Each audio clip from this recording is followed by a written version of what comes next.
Hello and welcome to Conversations with the Voice of Reason. I'm your host, Benjamin Boyce, and today's guest is Ora Itkin, who is a music professor and pianist in her own right. And in this interview, she talks to me about growing up in Soviet Russia, pursuing music, and how certain cultural headwinds that have been occurring over the last 10, 8, 5 years very much remind her of the culture of her origin. This is a fascinating conversation with a lot of hope in it. So without further ado, here is Ora Itkin. See, was it physics or metaphysics? Go figure, right? It's a little bit of both. Yeah, a little bit of both. And we can skip a weather talk, right? Yeah, we can just dive right in. You can just start singing or tippy-tapping on the piano. I'm going to guess you're classically trained.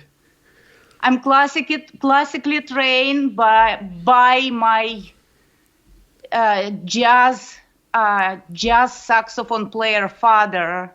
Oh. And I was trying to run away from jazz all my life, and now I'm coming back to jazz. Because not playing jazz, it's like living in some sort of closet of unresolved fear. So I have to get into that closet and pull it out. So I'm horrible at it, but it's fun. It's fun to be a fool, a child back again and mess up and make mistakes. It's very liberating. And so you grew up in, where did you grow up then? I grew up in Moscow, Russia. Okay. You can hear, right? It's obvious. Yeah, Even though some people think I'm from Argentina, which I take as a compliment, I guess, because I would love to visit Argentina one day. And I didn't know that there was jazz clubs in Moscow. Where it was very rich underground life.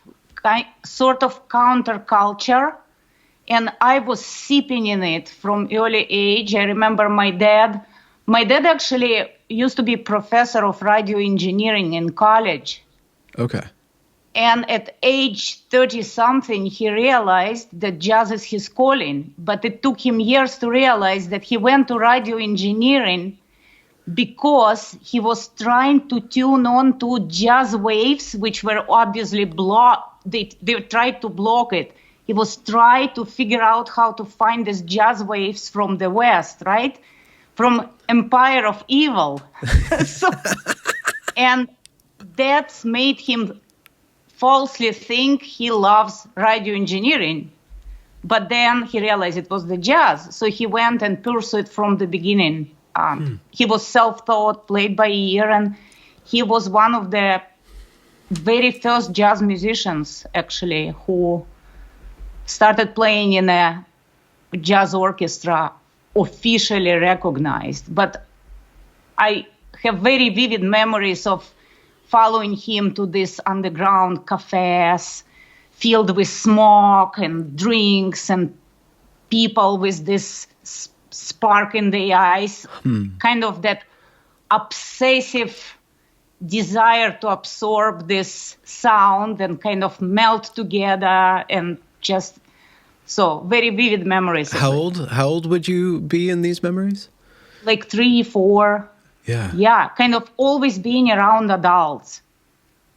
It was so intriguing because I didn't have a faintest idea what they were talking about, but they were like grown-up talks, kind of spicy language, mildly put, right? All the bad words, and that's why I love bad words. I have some very strange affection for spicy jargons in all different languages.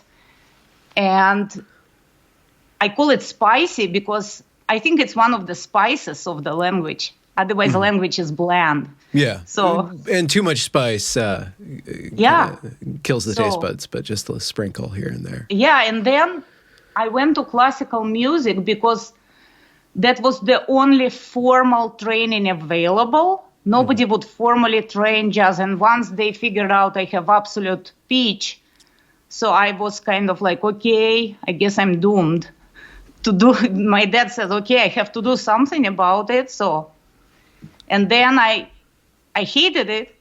I hated piano. I hated music. I hated everything. And then my dad would allow me to quit, and I quit.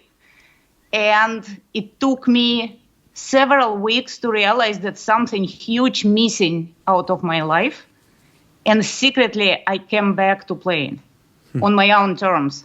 So yeah, exactly. And that's how it started. It started from hate, and it came to love. Yeah. So. You said that going back to jazz is like going into a closet filled with fear. What is so scary, or what's associating this jazz to? What do you mean by fear? Is there something in the jazz or something in you? Well, jazz is like you embarking on some journey where you don't know where you will end up. You have no final destination. Yeah. And you just enjoy the road, and you go, you explore, you get lost, and no idea, there's no conflict, there's no resolution. Yeah. It's just a journey. Huh. And I think it's for the sake of it. And you enjoy every moment as you do it. And there's no right, there's no wrong. It's kind of different realm, but very structured too, because you cannot just sit and play. You have to, I call it planned spontaneity. That's how I teach. Yeah. And it's kind of, I guess you have sort of objective reality, I would call it, which is time and rhythm, which you cannot escape. You have to be in it, with it. Okay. And then you can do your thing. But that's why I call it planned spontaneity. So. You make me think about my conversations, such as what we're having right now. People ask me, well, what are we going to talk about? And I'm like, I don't know. We're going to go on a journey together. So yeah, you don't know, and yet you know. It's kind of both. Yeah. Yeah, and actually, speaking of knowing, what actually gave me that impulse to contact you in the first place, it's your absolutely fascinating conversation with one of your guests, Dr. Joshua Mitchell, who talked about many things that I hopefully will be touching today. But it was fascinating because literally what I've been thinking about whole life, and that's what I'm teaching, that's what I'm doing, is that personal knowledge, how we get it, how we know what we know.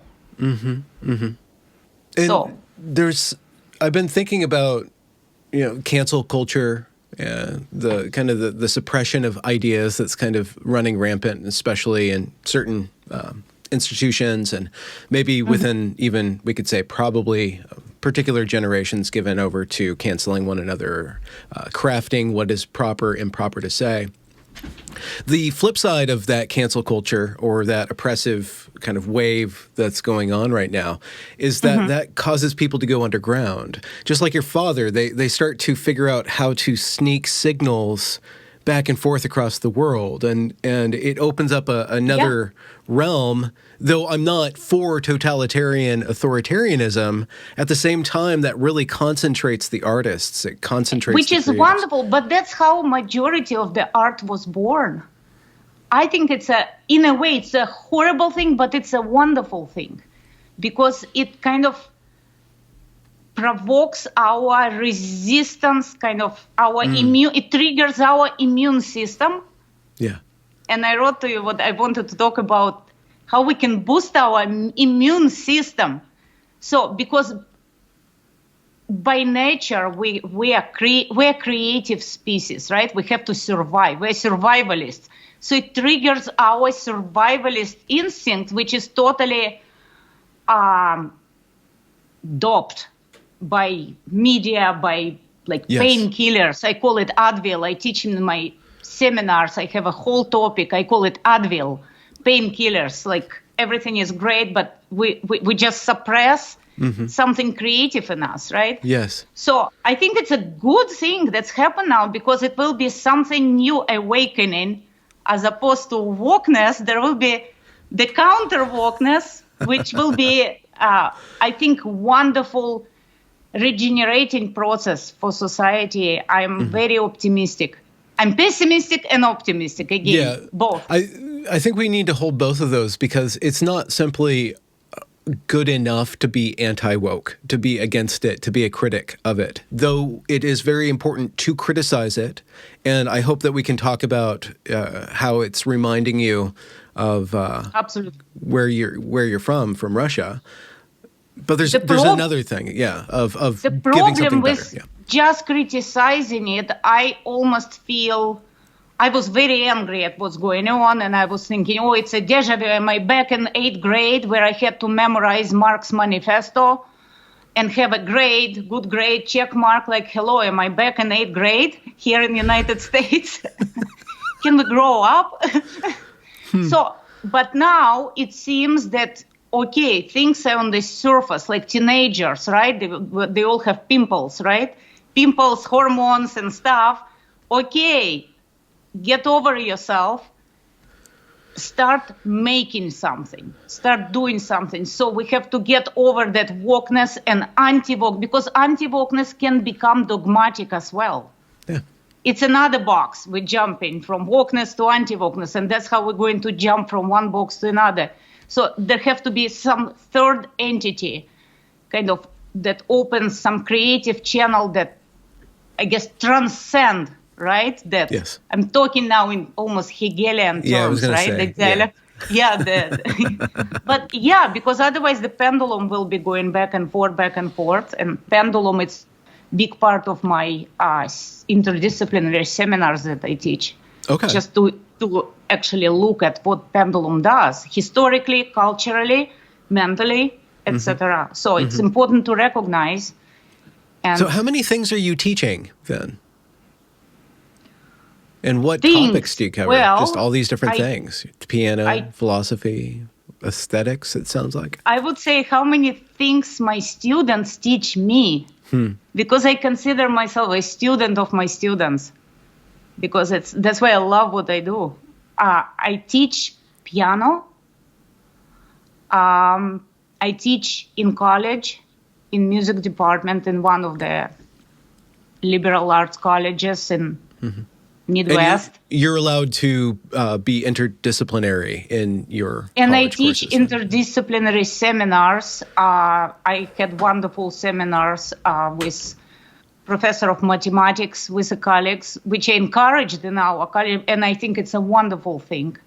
And I teach I taught my own seminar, Matrix. I called it Matrix of Connectivity. Okay. And the gaps. So, and actually my students who would attend the seminars and still attending, they would tell me, Ora, you should do something about it. I think we wish our parents will get something like that, or we wish we learned something like that in middle school or in elementary school. So, and that's kind of steered my thinking, okay, what can I do about it? I don't know what, like beyond college, beyond academic. So you said that the title of it is The Matrix and the Gaps? Matrix of connectivity how we bridge the gaps. Okay. And different gaps. Just anything, like how do you mix salt and pepper? Thinking, between mostly how we think, and gaps between we started talking about knowledge, how we know what we know. Is it the information? Is it enough to get certain concepts from textbooks? Does it mean we know the subject? And here I'm coming back to the book, very important book that Joshua Mitchell mentioned, Personal Knowledge by Michael Polanyi, who talks about we know more than we can say. So it's connecting our experience with the concept. Otherwise, it's just the concept. It's just like connecting head and the body together, the whole body of knowledge. So I think Yeah, that's make us more whole human being. So the idea of wholeness. Okay. Is this strictly, I know it's not strictly conceptual what you're talking about, but are there like exercises or practices? How does one strengthen the muscle of integration? Okay, one example. You have a group of students, right? And students, interdisciplinary students come from computer science, engineering, philosophy, arts, language, okay? And basic thing is human condition, right? That's basically, it's all about human condition. How we as a children, and I think you've worked with little kids, so I call it unforgetting. Unforgetting, I don't know if in English this word exists. Is there a word? Is there a Russian word? Yeah, is there a Russian variant to that? Oh, okay. It's just like I came up with the word. Why not? It sounds kind of Platonic, or what Socrates spoke about, that we don't really learn things, we just remember things. Yeah, let's get out of metaphysics okay. for a moment. Yeah. But kids are physical creatures, right? They don't know about Plato. They don't know about Aristotle. They don't know about Nietzsche. They don't know about Kant and Hegel. How we engage with the world first when we are little kids, by senses, right? Mm-hmm. So how we sense the world, then later it becomes how we sense life, developing sense of light. It starts from our senses. Then we become more conceptual. And the problem is, the more conceptual we become, the more we forget about our senses. And the more we become disconnected from our sense of what reality is. So I can talk with you for hours about music. I can talk with my students about music for hours. It means nothing unless they touch instrument themselves with their fingers. The reality is, it's this touch that my fingers touch the keys. Yeah. And that's how my body connects with instrument. And then all the metaphysics comes later. Yeah. So same with science, how scientific ideas cooking. And here we come to the process of cooking, because everything is cooking. Creativity is a cooking process. Yeah. So many things. I can talk for hours, but I don't want to be having Ora Itkin monologue. Oh, no, this is all you. We're jazzing. Every once in a while I'll do like a bass riff while you take a break and then hit the horn again. So when did you move to the Americas then? I came to America in 1998, at the end of 1998, and before that I lived in Israel for many years. Okay. When did you leave Russia then? I left Russia in 1991. Okay. And you went to Israel then? I went to Israel. It's not that I had specific, I'm Russian Jew. That's my heritage. And I didn't have any specific desire to go to Israel. I had different desire to get out of Russia, to get out of certain predictability of life and just go into unknown. So and since after Gorbachev became our, president, and everything became more open, there was a chance to get out. So I got out, but Israel was the only place to go. So I went there. Yeah. You mentioned a certain predictability of life. Are you speaking about just growing up in something familiar, or is that something about the promise or the pursuit or just the effect of communism, is that everything becomes predictable? It promises like this utopia that's very, from each according to their needs, or from ability to needs, and it regulates society, but then it makes it flat, very predictable, and then everybody has to be predictable in order for it to work. Is that what you're talking about, or just like You grew up there. On different levels. I think majority of people from Russia grew up pretty cynical, very suspicious of whole regime and Communist Party. Nobody really would buy into it. Nobody would believe it. So it was this kind of fun cynicism that, okay, we don't care what's going up there, what they tell us about the utopia. We create our own matrix. And I'm talking about underground culture. Yeah. But then it was more about my own potential. It was less political, but more seeing what I can do with myself, about myself, just throwing myself into some unknown. Throwing myself into unknown without expectations. It was, it's a sense of adventure. It's terrifying, but it's exciting at the same time. So. And then what was Israel like for you? Was that fun, or did you reach your potential there? It was many things. It is many things. It's a place, it's part of me. Just like Russia is part of me. Yeah. It's funny because I can tell you a funny example how I felt in Israel in the beginning. And Israel can be very intolerant, just like Russia can be. In Russia, I remember in 6th grade or 7th grade, I would come into the classroom and I would see on the board huge letters written, "Stinky Jew, get out of here." Okay. So, okay. And then I came home crying, and my dad would say, "Okay, get over yourself. You're there to learn math and Russian and literature, and it's a school. Okay, forget what they wrote, keep going." So it's kind of, okay, you cannot wallow with your trauma. Okay, you are there to study. Okay, they wrote it, bad for them.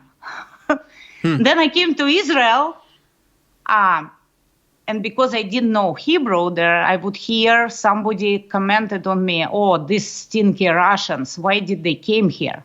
So I found myself in that peculiar position. Here I am Jewish, I'm coming to Israel just to find myself being mocked as Russian and why I came here.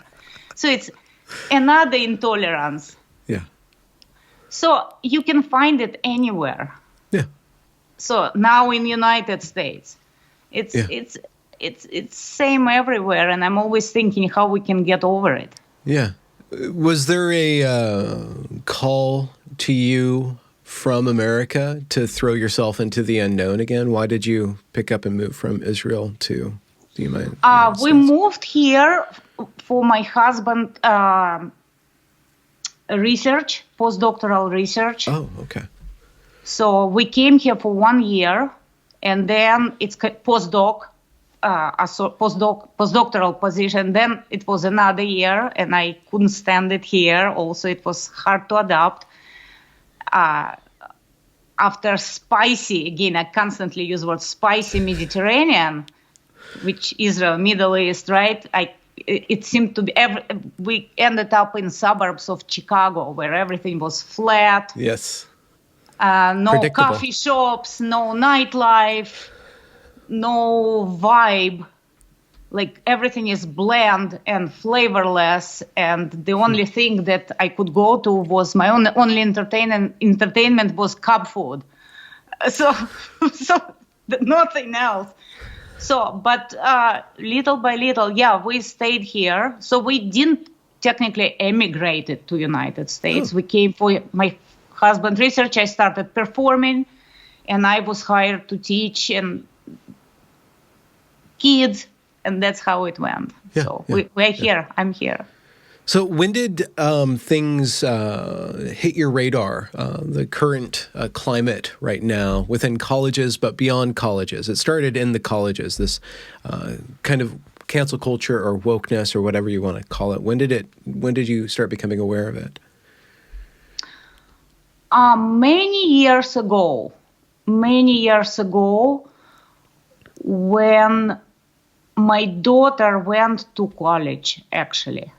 And I have to say that I was very lucky to send both of my children to Classical Academy, Nova Classical Academy School, which I highly praise. It's a charter school where they would have to learn Latin and classics and Plato and Aristotle and read Ovid and read Shakespeare and learn principle of logic and rhetoric. And so I'm forever grateful to that school. But then my daughter went and became freshman in one of the liberal arts colleges, and she started talking about them reading Marx. And I thought, okay, nothing wrong with reading Marx, right? We have to read, we have to know, right? We cannot accept or deny, at least read it. And I became suspicious of what's going on. And then she started complaining about certain tendencies in her college. And somehow, I think my kids are, well, I cannot tell 100%. I think I gave them pretty strong immune system. Okay, read it, learn it, know it, but don't let it guide your life. Okay, yeah. So again, we have to know about certain dogmas, not to fall into them. Yeah. And they've navigated through those dogmas, but you became aware that those dogmas were starting to promulgate. Yeah, but before that, and so I always was, I kind of sensed it coming, but I couldn't see tangible proof it's there. It was kind of in the air. So in general, because I kind of lived in certain fanatical environments, in city of Jerusalem, where I would practice piano, and some heavily like Orthodox Jews. I guess I cannot stand orthodoxies altogether. Fanaticism and orthodoxies, they would threaten me to put on fire my apartment because I'm practicing. And it's that, again, that fanaticism that it's my deep resistance to anything like that. So I always would kind of unintentionally spread books around house and drag my kids to concerts, give them some exposure to cinema, to museums, take them to Europe. I think travel is very important. And I think so too. Yeah. Actually, one of my favorite philosophers, Miguel de Unamuno, Spanish philosopher, he has this amazing quote that I'm 100%, 200% agree with, that we can cure fascism by reading and we can cure racism by traveling. So I guess giving my own children and my own personal therapy. Exposure to different cultures, that's the best cure. Yeah. I mean, we just stopped talking in those terms. But now we're back talking about something. So that's why I'm saying we have to get over it. This orthodoxy. Okay. So has it... since your first kind of becoming aware of it, it's grown and grown. Is that fair to say?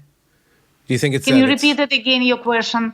Since first seeing your daughter and your son being exposed to it in college, this orthodoxy has expanded and entrenched itself and become very apparent. What are your... how does it remind you of, I guess, Russia? Or to what extent do you think that that's the direction that we're heading? Or do you think it's just a phase? Or I think, okay, let me put it this way. And I would even tell my friends 5-6 years ago that I have strong flashbacks, sort of sense of deja vu with what it was in Russia. But as I said earlier, we were very cynical and suspicious about that. because of the history, maybe much European history of altogether, gulags. Yeah. So, Second World War. So I think that in many ways, what is stunning to me, it's in many ways naivety. Naivete. Yeah. Like naivety. a lot of people are naive about certain historical prices, very high tolls, historic toll that other countries, nations had to pay for certain fanaticism and dogmatism and orthodoxies or following utopias. It's a heavy toll, which tangibly, as a fact, can calculate it in millions and millions and millions of lives. Yeah. So, and I wish there will be more serious exposure to that kind of history. Again, it comes back to education. Yes. Education is the process of facilitating learning. Your phone wants to tell us about education. Oh my God, that's my... Whenever you say history, hey Siri, it pops up. Like, how did your father thread that? How did your family avoid the gulags or avoid suppression? Well, I know they gulags came down very hard on Jews. The gulags were much earlier. I was born in 70s, so there were no gulags. Yeah. No gulags. But Jews, there is a long history of anti-Semitism in Russia. But coming back, I'm kind of making this connection. Coming back to cancel culture, I'm thinking lately about it and what's happened with, even it's touching music now when we talk about certain dead white male composers and writers and philosophers. It's laughable because as a Jew, I would say 90% of all great composers, of all great writers, philosophers, artists, they had some sort of degree of anti-Semitism about them. Does it mean I should deprive myself of the great music they composed, of the great books they wrote? So I had to make choice. And my family, like, you cut through that anti-Semitism, okay, that's one part, but there's something bigger than that. It's something beautiful they created, so I forgive them the anti-Semitism. I don't care if Mozart was anti-Semite, but if he wrote beautiful music, I choose that part of Mozart. Okay, yeah. So that's my thinking, and that's what I try to ingrain into my kids, and I think that's something that might help this country, because I have students at at college who are African American, who are from India, who are from Vietnam, who come to me, and if they want to play Mozart or Beethoven, I cannot tell them, oh, they are white, dead males, you're not allowed to play them, you have to play something of your tribe. No, they're not coming to me for that. They want something different. Just like if my white student wants to play jazz and blues, should I tell them, no, stick to your white tribe? So I think we have to just overcome this level of thinking and think in more universal terms, kind of back to universal kind of amazing bank of ideas, of beautiful things as one human tribe that created, that's what's called civilization, and that's what's called culture, cultivation, what we cultivated of ourselves as apes. If we can go to Kubrick's opening sequence, I traditionally always start my seminars with that sequence. We're apes, right? So what can we do about this? And that's what civilization gave us. Are we going to ruin it, cut the roots of the tree that we're sitting on? How the tree will grow. It's kind of, we have to go back to the roots, water the roots, and then kind of let the new leaves grow. So, have you seen students come into you that were very aflame with justice and wanting to pursue justice and caught up in the fervor of that orthodoxy? And if you have seen those students, how have you seen an ability to change their mind, to make them more open, to make them less orthodox, fanatical? I'm not talking on that level. We're talking about human condition. Yeah. So when students come to me, I'll give you a simple example. Here is the piano. You have white keys. You can call piano a white supremacist instrument, right? Because we have more white keys than black keys, right? But if you keep only white keys, piano will not play. If you take all white keys out and leave only black keys, piano will not play. We need both, right? Mm-hmm. So same, we start and end conversation about white, black, yellow, purple, with one phrase that is forever kind of ingrained in my mind. I met a surgeon here in the United States who was working in military base in Iraq, and he was operating patients in a surgery room in a military field, and they were Muslims and Kurds and American soldiers. And I asked him how it felt to make an open surgery on American versus Iraqi. And he would tell me, when you open human body, it bleeds same color. Yeah. So it's a kind of absolutely simple, obvious truth about all of us. Doesn't matter who is black, who is white. We bleed same color, red, yeah. Right? So that's how we start our conversation. It's a different level. Yeah, it is a different level. There's different parameters to it. Yeah. It's a level of what connects, what is the shared humanity that we carry. It's history. We all have bloody history. Speaking of Joshua Mitchell, right? Stained history, right? Mm-hmm. You have your slavery. I have my Holocaust.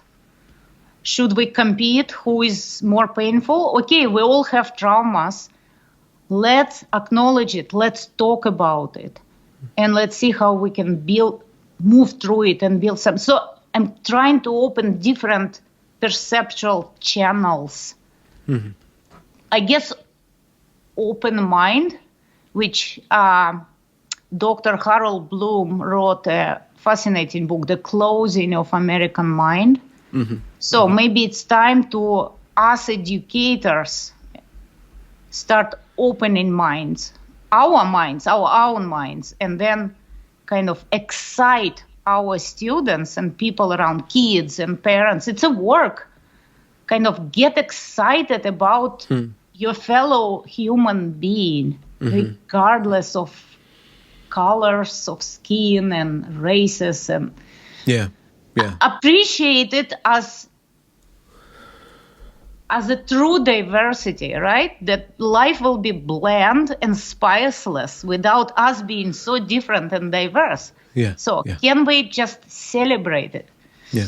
There's, without taking away anything from the pursuit of justice or the actual concern for the well-being of other human beings and wanting the world to be more fair, it seems that those principles have lost connectivity with the potentiality of human experience. I'm just going to riff for just a moment. There's this perspective of life where we have to fix the world, we have to save the world and usher in a new utopia and dismantle the systems that are thinking on a sociological level or thinking on being on the right side of history, thinking in superhuman terms, and it's lost connection to the potentiality of the human spirit, which is unlocked in culture, in music, in this other form of pursuing justice, which is pursuing perhaps the beautiful and the good and the true in a way.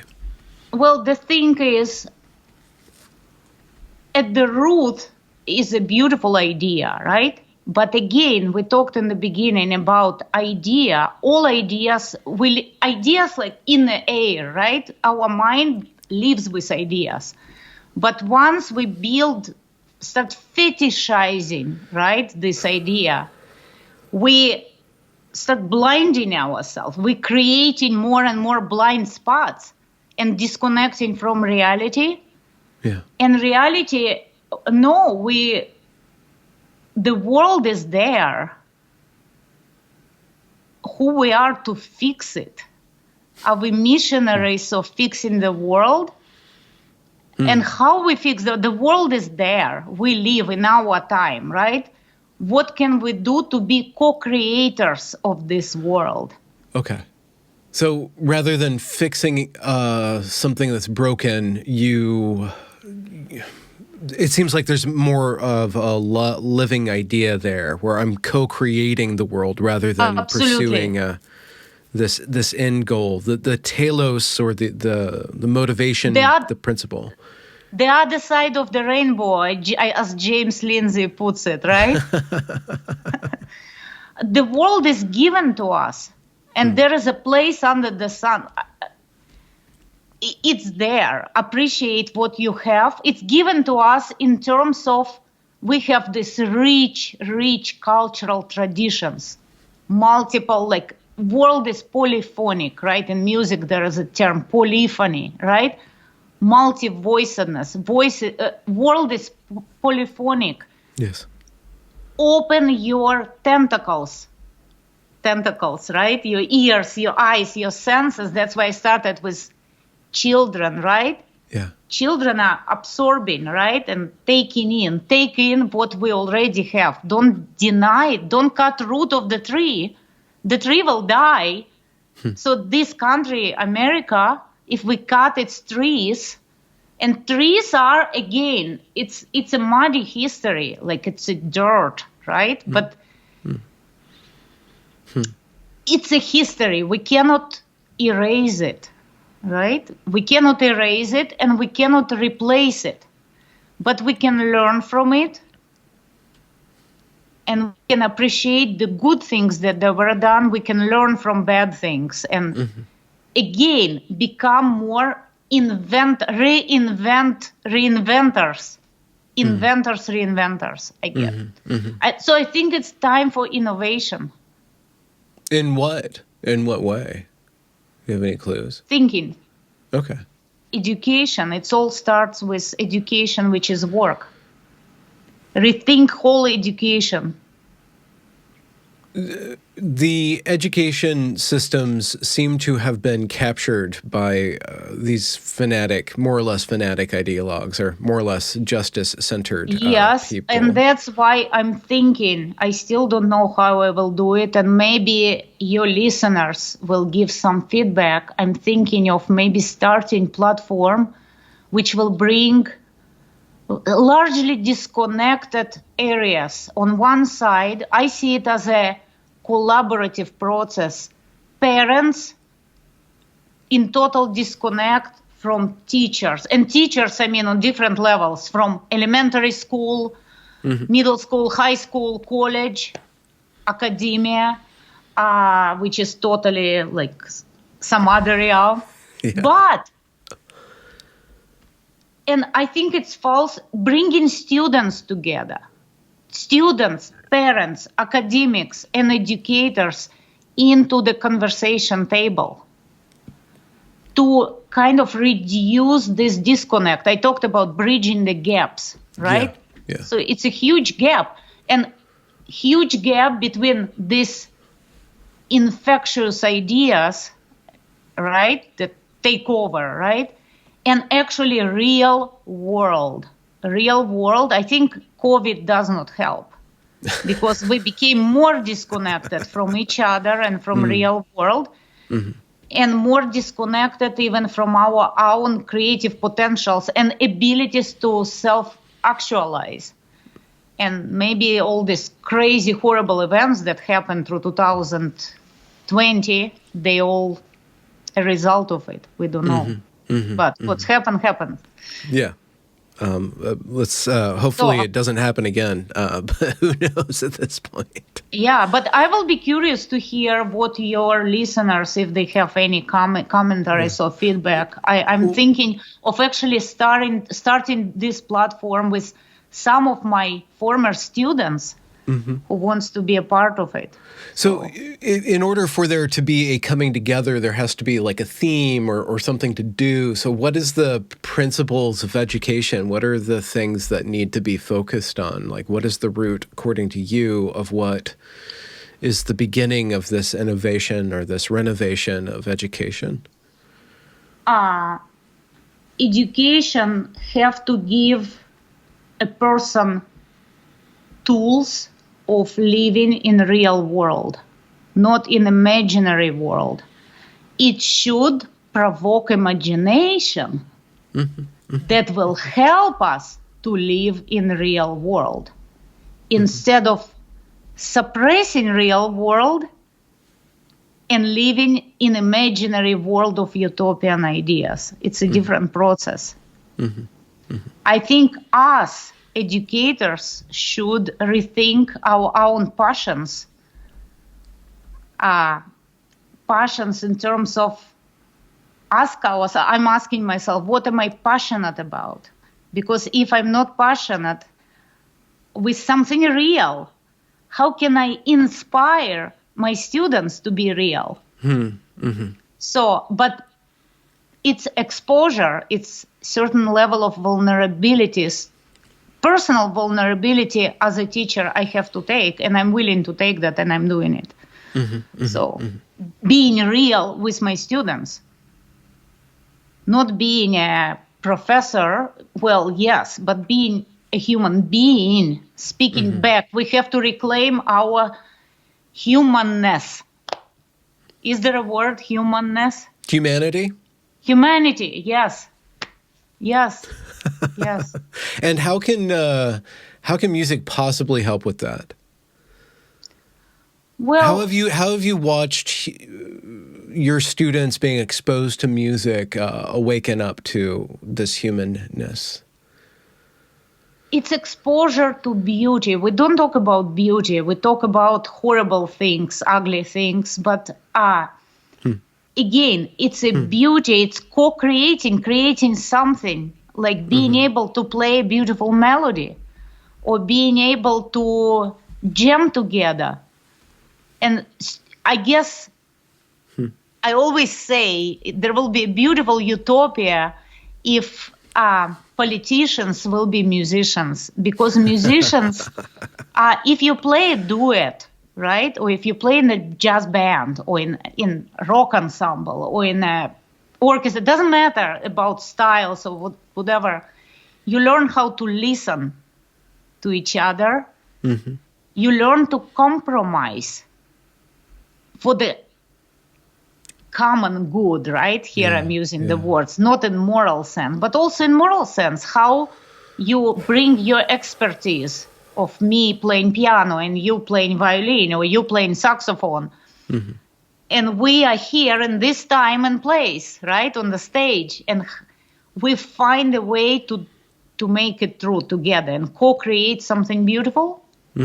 So how can we work in teams and co-create? Creative teams, not political parties, but creative teams.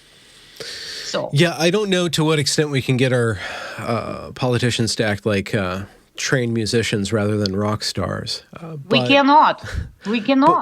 But we can at least influence the polity, the public, towards being like that. Let's just say the blue states, the red areas, the blue areas, this gridlock, this us versus them, this, white supremacists on one end and then Antifa on the other, wanting to burn down everything. Absolutely. There has to be an overarching, not necessarily a melody, but at least a concert hall or a concert house called our nation. There has to be a conception of our nation where we can conceive that we're in this together. Absolutely. And it's a work on a local level, on level of parents and children, parents and teachers. Okay. In our real surroundings, reaching out to each other. So I'm trying to do it, but we have to, again, to learn how to be vulnerable, and again, how to be not red or blue, Republican or left or right or whatever, but get ourselves out of this one-dimensional pendulum and start talking on different levels and talk with people, their language. So when I hear red state, it doesn't tell me anything. And I appreciate in a way that I'm a foreigner because I don't have these stigmas in my mind. I don't know what it is. It means nothing to me when you say red state, blue states. Let me talk to a person. Let me see what they are about. Can we jam together? Can we cook together? Can we share a meal? Can we again create something? So there has to be a parameter on people who want to ruin the music, right? Where's the line, and how do you draw that of people who want to come in and just create cacophony, people who want to actively ruin the jam session by injecting their power games into it? I'm working on a story right now where that happens, so that's why I ask. I'm coming back to two words. You develop immune system. The virus. Okay, let's talk about COVID. Okay, safety, right? Good. It's good analogy because you can put 1,000 masks all over yourself. You can do it in real world. There always will be cacophony. World is chaotic, right? It's chaos, right? Yeah. So there always will be people like that. So let's say the viruses are there in the air. You keep doing your thing. Mm-hmm. You keep doing your thing. You will survive. But yeah. Mm-hmm. And you refuse to engage with them. So here is a good analogy. If you're trying to create harmony, harmony always defeats cacophony. Why? Because we are wired for harmony. Oh. As humans, we're wired for balance. Otherwise, we go insane. Yeah. Okay. Right? Yeah. We go into depression. We go into suicide. We crave harmony. Yeah. So that's. I think there's a certain respect. So I have a bunch of material about a conversation that went terrible. And I don't know if you know about my work at Evergreen, but Evergreen was a campus that promised interdisciplinary dialogue and promised progressive acceptance and tolerance and diversity, but it collapsed because some bad actors came along and took those ideas and then took them to a certain direction. Now, I don't know to what extent those ideas were actually functionally wrong or bad, but I do see that behavior. I do see these ideas, these words for justice and for reparation, etc., are being used for bad actors. So in a certain respect, we can despair that this orthodoxy, this fanaticism really does want to ruin our society on a very interpersonal level and then on a governmental level. There's something about it that wants to suppress, repress, and create hierarchies of identity and tribalism, so on and so forth and so forth. What you're proposing is that there's only so much of that people can stand because we long for a good conversation. We actually don't like being put in the place. We don't like carrying around all this historical guilt. We can only do that so much before it just kind of spins itself out. It's absolutely the worst thing. There is so much. If you carry that guilt, one day it's a explosion. You explode, and that's what I'm afraid actually might happen in the United States. I hope not. That there will be more Trumps coming in onto the political scene because Trump is a symptom, right? And again, the more you push extremist ideologies on one side and guilt one group of people, the more you will have horrible backlash. And I'm worried about But we can avert it. that. We can we can avert that as long as in our pushing back against that which is unbeautiful, we center the beauty and not just, like we said earlier, not just be anti-ugly. It's not enough to just be anti-ugly. You have to absolutely no. You have to be something, some fresh ingredients to cook something new. Yeah, because by trying to fight an ugly, you in a way you recreate another form of ugliness. Yeah. You pull people to the center, to the table, right, from all sides. So that's what I'm kind of thinking about. Okay. On all levels. Yeah. But I think culture should help, because we forgot about what made us from apes into humans in the first place. I just heard somebody quote somebody else, and I can't remember either the person or the person that they're quoting, but somebody said in a conversation I was listening to last night, that human beings are very actually stupid entities. Like individually, we're pretty stupid. We're fairly unsmart, unsophisticated, but we're very adept at absorbing culture. So the culture really informs how smart we are, or how intelligent we are in concert. I agree and disagree. I think we are raw material. We are just potential, right? Yeah. What do we do with this potential? We need tools.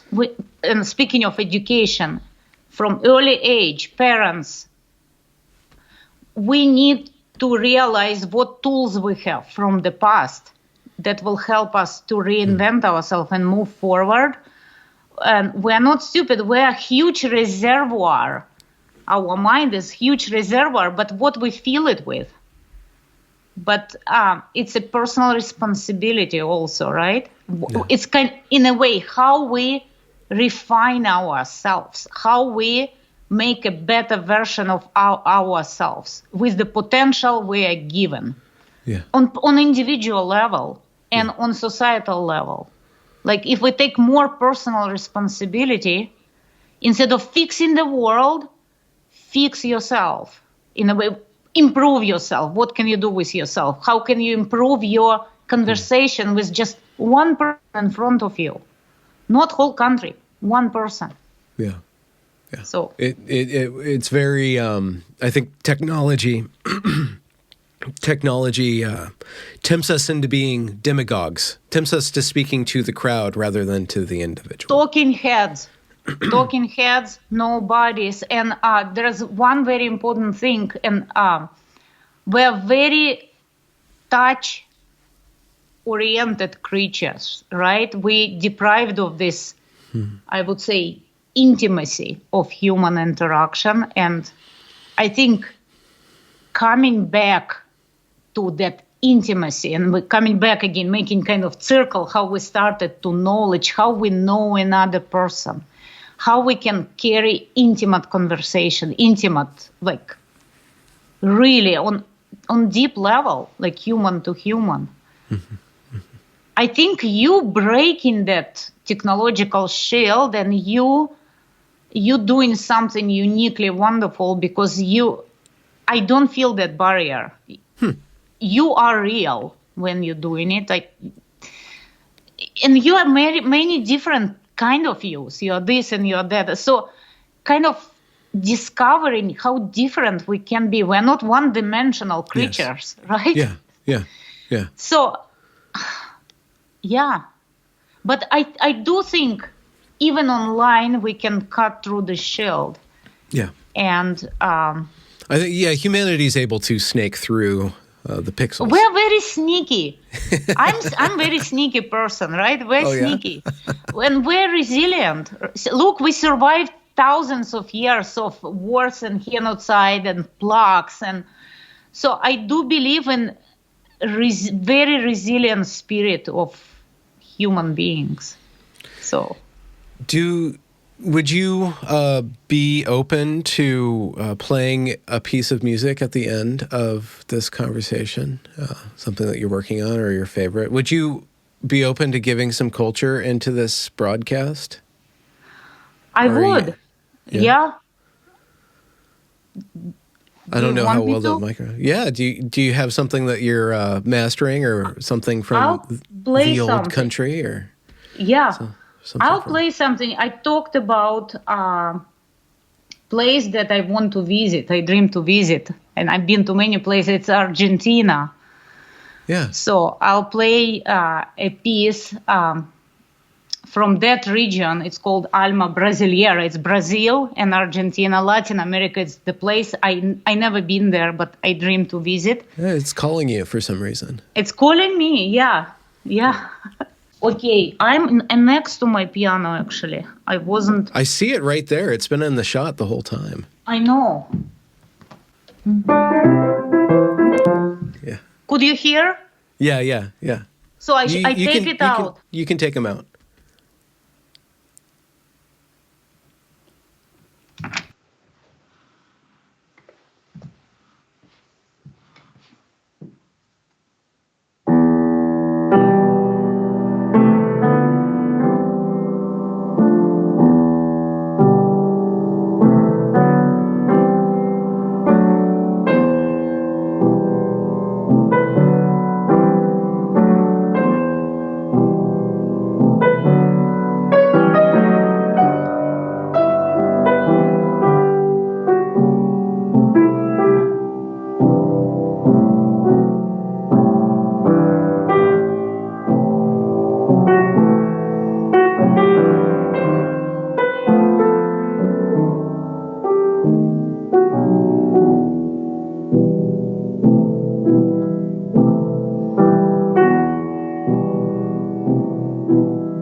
congratulations for reaching the end of the discussion. If you enjoyed it, do be sure to leave a review or a comment or a thumbs up or whatever you need to do to show that glorious algorithm that this is some good stuff. And do be sure to go and check that back catalog, as it is brimming full of fantastic conversations. Links to provide monetary support are down there in the description as well. Have a good night.